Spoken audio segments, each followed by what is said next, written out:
नमस्ते दोस्तों, welcome back to my YouTube channel. जैसा कि मैंने पहले भी कहा था, आप मुझे मेरे इंस्टाग्राम और फेसबुक पेज पर भी फॉलो कर सकते हैं for more updates. Link mentioned है डिस्क्रिप्शन बॉक्स में। अब आते हैं आज के वीडियो पर। आज हम बात करेंगे शर्लॉक के सीज़न 3 के एपिसोड 3 के बारे में। इस एपिसोड का नाम है हिज लास्ट वाव। अगर आपने पिछले एपिसोड नहीं देखे तो पहले उसे देख लें। प्लेलिस्ट के लिंक ऊपर कार्ड में मिल जाएगी। इस एपिसोड के शुरुआत में देखते हैं कुछ government officials Charles Augustus Magnusson को पूछताछ करते हुए, जो कुछ दिनों से लगातार प्राइम मिनिस्टर से मिलते रहते थे। चार्ल्स किसी भी सवाल का सही तरीके से जवाब नहीं दे रहे थे। उसी मीटिंग में एक लेडी एलिजाबेथ स्मॉलवुड नाम की सीनियर ऑफिशियल भी थी।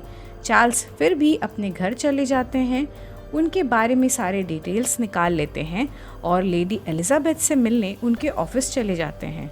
चार्ल्स उनके हस्बैंड के पुराने लेटर्स को लेकर ब्लैकमेल करते हैं। एलिजाबेथ घर जाते समय शर्लॉक से मदद मांगने का फैसला लेती हैं और बेकर स्ट्रीट चली जाती हैं। दूसरी तरफ देखते हैं डॉक्टर वॉटसन और मेरी के घर उनकी नेबर आती है मदद मांगने और कहती है उसका बेटा आइजैक घर नहीं आया पिछली रात और वो एक ड्रग एडिक्ट है। डॉक्टर वॉटसन उसे ढूंढने के लिए आइजैक की मां के बताए हुए जगह पर जाते हैं और वहां उन्हें बिल नाम का एक और ड्रग एडिक्ट मिलता है। डॉक्टर वॉटसन उससे हाथापाई करके आइजैक के बारे में पता लगाते हैं। उन्हें आइजैक तो मिल जाता है, लेकिन सरप्राइजिंगली वहां शर्लॉक भी थे और डॉक्टर वॉटसन उन्हें देखकर चौंक भी जाते हैं और गुस्सा भी हो जाते हैं, क्योंकि शर्लॉक भी ड्रग्स ले रहे थे। फिर भी शर्लॉक नहीं मानते और कहते हैं वो एक केस सॉल्व करने के लिए अंडरकवर थे। डॉक्टर वॉटसन शर्लॉक को सीधे मॉली के पास हॉस्पिटल ले जाते हैं और उनका टेस्ट करवाते हैं। उनके साथ बिल भी गया था, क्योंकि उसके हाथ पर चोट लगी थी और मेरी उसे पट्टी बांध रही थी। मॉली शर्लॉक को 2-4 थप्पड़ मार देती है, क्योंकि शर्लॉक के यूरिन सैंपल में ड्रग्स मिला था। बिल डॉक्टर वॉटसन को देखकर कहता है कि उन्होंने रिसेंटली साइकिल चलाकर ऑफिस जाना शुरू किया है और वो अपने कपड़े बैग में फोल्ड करके ले जाते हैं और ऑफिस जाकर नहाने के बाद कपड़े बदल लेते हैं। शर्लॉक बिल के डिडक्शन को देखकर काफ़ी इम्प्रेस हो जाते हैं। शर्लॉक और डॉक्टर वॉटसन बेकर स्ट्रीट आ जाते हैं तब माइक्रॉफ सीढ़ियों पर बैठे हुए थे। घर जाने के बाद डॉक्टर वॉटसन जेनिन से मिलते हैं, जो शर्लॉक के अनुसार उनकी गर्लफ्रेंड थी। शर्लॉक डॉक्टर वॉटसन को चार्ल्स के बारे में बताते हैं, जो एक न्यूज़पेपर ओनर हैं और लोगों की कमज़ोरियों को इस्तेमाल करके उनको ब्लैकमेल करते हैं और बहुत ही शातिर भी हैं। इसके पास बहुत सारे इंफॉर्मेशन स्टोर रहते हैं एक एप्पलडोर नाम की जगह पर, जहां चार्ल्स का घर है, और उसी घर के नीचे वोल्ट्स में जहां पर बहुत सारे इंफॉर्मेशन स्टोर रहते हैं, लेकिन कंप्यूटर पर नहीं, सिर्फ हार्ड कॉपीज़ या फाइल्स में।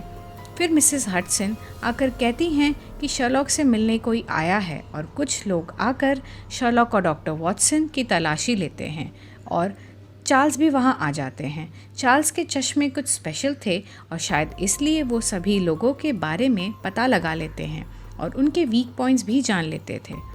शर्लॉक लेडी एलिजाबेथ के हस्बैंड के लेटर्स मांगते हैं, पर चार्ल्स किसी भी तरह के नेगोशिएशन करने से इनकार कर देते हैं और जाते जाते शर्लॉक को वो लेटर्स भी दिखा देते हैं।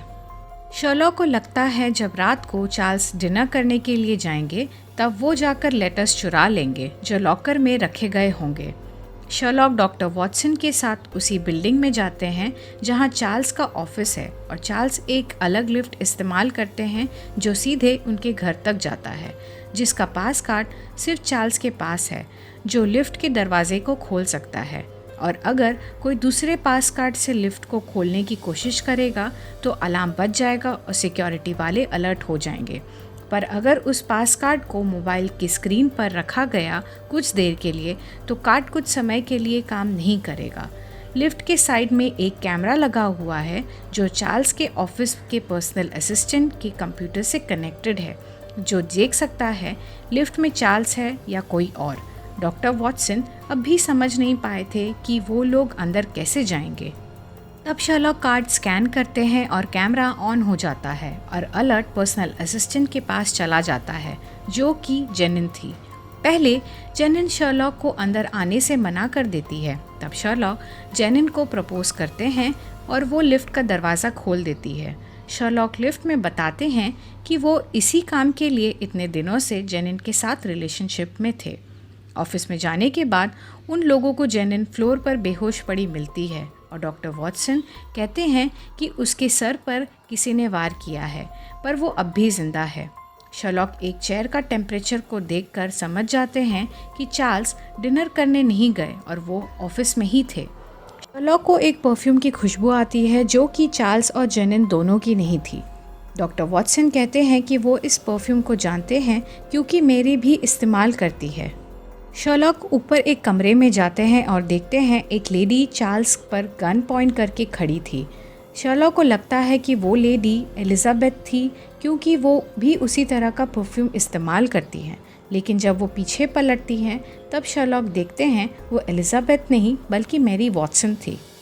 मेरी शर्लॉक से कहती हैं वहाँ से चले जाने के लिए वरना गोली चला देंगी। शर्लॉक मेरी की बात नहीं सुनते और आगे बढ़ जाते हैं। तब मेरी शर्लॉक पर गोली चला देती हैं। शर्लॉक को गोली लगने के बाद भी अपने माइंड पावर को इस्तेमाल करते हैं ताकि वो कॉन्शियस रहें। शर्लॉक मोरियार्टी को भी याद करते हैं जो उनका मजाक उड़ा रहा था। डॉक्टर वॉटसन आ जाते हैं और एम्बुलेंस बुलाते हैं और शर्लॉक को हॉस्पिटल ले जाते हैं और शर्लॉक का ऑपरेशन करके गोली निकाल दिया जाता है। मेरी शर्लॉक से मिलने जाती हैं और डॉक्टर वॉटसन कहते हैं होश में आने के बाद शर्लॉक सबसे पहले मेरी का ही नाम ले रहे थे। डॉक्टर वॉटसन लेस्ट्राड को हॉस्पिटल ले आते हैं शर्लॉक से मिलाने, लेकिन देखते हैं शर्लॉक अपने बेड पर नहीं थे और वो दोनों शर्लॉक को ढूंढने में लग जाते हैं। डॉक्टर वॉटसन को समझ नहीं आ रहा था कि शर्लॉक ने शूटर का नाम नहीं बताया और वो हॉस्पिटल से भी गायब हो गए थे। शर्लॉक डॉक्टर वॉटसन का चेयर वापस अपनी जगह पर रख दिया था और एक टेबल भी वहाँ पर परफ्यूम रखा हुआ था जो मेरी यूज़ करती थी। और तब डॉक्टर वॉटसन को शर्लॉक का फ़ोन आता है। अब हम देखते हैं मेरी को जो सुनसान रास्ते पर जा रही थी और तब बिल उन्हें रोककर एक फ़ोन देता है। उस फ़ोन पर शर्लॉक का कॉल आता है। शर्लॉक मेरी को एक जगह पर आने को कहते हैं। वहाँ एक पैसेज में मेरी शर्लॉक की आवाज़ सुनती हैं और दूर से अंधेरे में मेरी को लगता है कि वहाँ शर्लॉक ही खड़े हैं। शर्लॉक मेरी से कहते हैं कि मेरी मॉर्स्टन, जिसका नाम, डेट ऑफ बर्थ और आइडेंटिटी तुमने चुराया है, और शर्लॉक मेरी के शूटिंग स्किल्स देखना चाहते थे। तब मेरी एक कॉइन को टॉस करके उसे शूट करती है और तब शर्लॉक मेरी के पीछे से आ जाते हैं और कहते हैं जो इतने अच्छे से निशाना लगा सकती है वो मुझे मार भी सकती थी, लेकिन मेरी ने ऐसा नहीं किया। शर्लॉक कहते हैं वो मेरी की मदद करना चाहते हैं। मेरी कहती हैं डॉक्टर वॉटसन को मेरी सच्चाई पता नहीं चलनी चाहिए क्योंकि वो उनसे प्यार करती हैं। शर्लॉक तब लाइट जला देते हैं और मेरी देखती हैं कि डॉक्टर वॉटसन वही अंधेरे में खड़े होकर उनकी बातें सुन रहे थे। अब तीनों बेकर स्ट्रीट आ जाते हैं और डॉक्टर वॉटसन बहुत ही ज़्यादा गुस्से में थे। वो जानना चाहते थे कि मेरी असल में कौन है। मेरी डॉक्टर वॉटसन को मेमोरी स्टिक देती हैं जिसमें उनके बारे में सारे डिटेल्स हैं। मेरी ये भी कहती हैं कि वो डिटेल्स देखने के बाद डॉक्टर वॉटसन उन्हें कभी प्यार नहीं कर पाएंगे। शर्लॉक कहते हैं वो मेरी के बारे में इस वक्त इतना जानते हैं कि वो इंटेलिजेंस एजेंट थी और चार्ल्स उनके बारे में सब कुछ जानते थे और उन्हें ब्लैकमेल कर रहे थे और इसलिए मेरी ने चार्ल्स को मारना चाहती थी। शर्लॉक मेरी से कहते हैं कि तुम्हें कोई भी फाइल्स या डॉक्यूमेंट्स वापस चाहिए तो वो उनकी मदद करेंगे वापस लाने में, क्योंकि मेरी ने उनकी जान बचाई थी। डॉक्टर वॉटसन को समझ नहीं आया कि वो कैसे।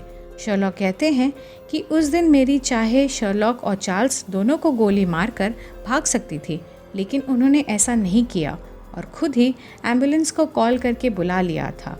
नहीं तो डॉक्टर वॉटसन को पुलिस आकर अरेस्ट कर लेती, क्योंकि उस ऑफिस में उनके अलावा सिर्फ डॉक्टर वॉटसन ही थे। अब कुछ महीने गुजर चुके थे और क्रिसमस का दिन था। सब एक साथ सेलिब्रेट कर रहे थे। डॉक्टर वॉटसन मेरी से मिलते हैं और कहते हैं उन्होंने मेमोरी स्टिक को खोला ही नहीं और मेरी के पास्ट को भूलकर आगे बढ़ना चाहते हैं और दोनों के बीच सब कुछ ठीक हो जाता है। लेकिन डॉक्टर वॉटसन अब भी थोड़े नाराज़ थे। मेरी बेहोश हो जाती है। तब शर्लॉक बताते हैं उन्होंने बिल की मदद से सारे घर वालों को ड्रग्स दे दिया था सिवाय डॉक्टर वॉटसन के।